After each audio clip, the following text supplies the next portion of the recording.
Hi, my name is Mike Massey. I'm here to do a presentation on concussion syndrome. I am a coach and a father of middle school and high school athletes that play lacrosse, football, basketball, and other sports.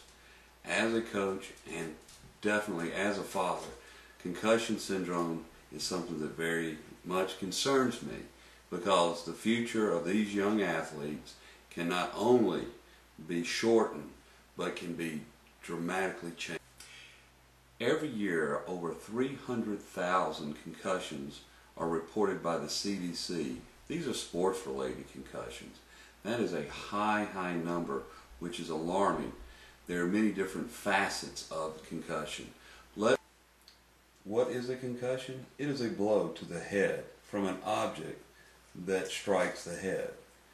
The blow shakes the brain inside the skull, which can temporarily prevent the brain from working normally. Most people know what an ACL is. An ACL is a joint which can be tore in an athletic event, but very few people know what a concussion syndrome is. There's many different levels of concussion, from mild to severe. In some cases of concussions may lead to unconsciousness, and the severity of the concussion may lead to memory loss and sometimes amnesia. This is a severe concussion that can have long-term health problems.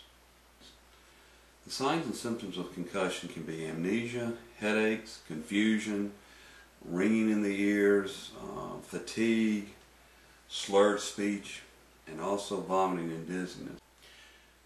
We have talked about concussions. The next part of the concussion is the concussion syndrome. This is a very complex concussion that many physicians have a hard time trying to diagnose. First, one of the symptoms is dizziness and headaches that can last for days, weeks, and months.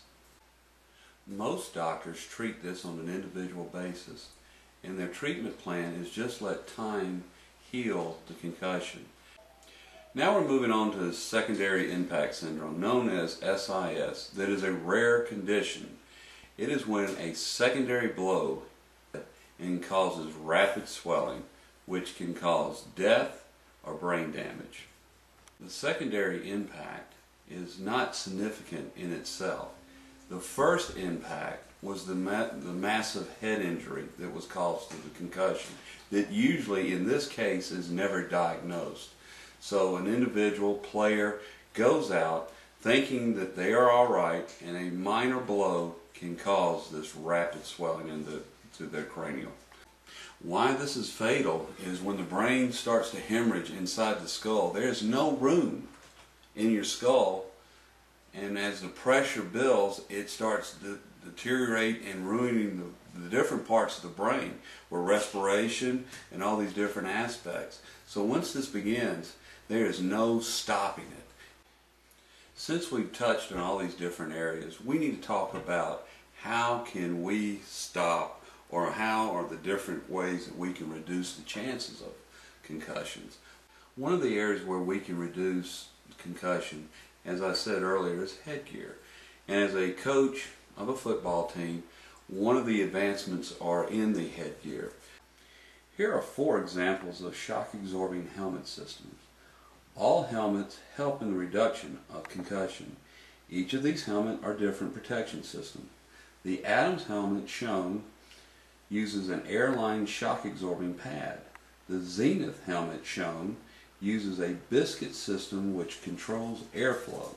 This helmet also uses a bonnet covering for a custom fit to the head. The Riddell helmet shown has an air system with shock-absorbing pad that also, this helmet comes down much lower to protect the jaw. Finally, we have the Schutt helmet. It combines gel, air cushion throughout the helmet, which reduces the force to blow. All these helmet manufacturers are out there to reduce the concussion injury, but each one of these manufacturers will tell you no helmet will stop a concussion from happening. However, the University of Pittsburgh medical study has shown that these helmets have reduced concussions by 31%. All that being said, These helmets come with a hefty price tag. They range from $200 to $1,000. There's another part of equipment that has come to the scene. They're called mouth guards. A lot of people used to think of mouthpieces were just for teeth, but mouth guards protect the jaw. As you can see here, it demonstrates what a mouth guard does. It protects the lower jaw to the upper jaw. A mouth guard reduces the chances of a concussion and also is a protection for the teeth. In conclusion, you can see that concussions are a very serious injury. As a coach and as a father, the children that play these different sports, it worries me greatly. One of my biggest concerns is there's no national standard or protocol which schools will follow and are governed by. As research continues to track concussions and this information continues to build up databases, it's going to be so important to get this in front of parents and coaches. When we do this, this will help the parents and the coaches to make decisions for these children and for these young athletes that we can protect them better. We're going to also have to have the medical field to start putting guidelines that can enable us as coaches and as parents to help identify concussion injuries.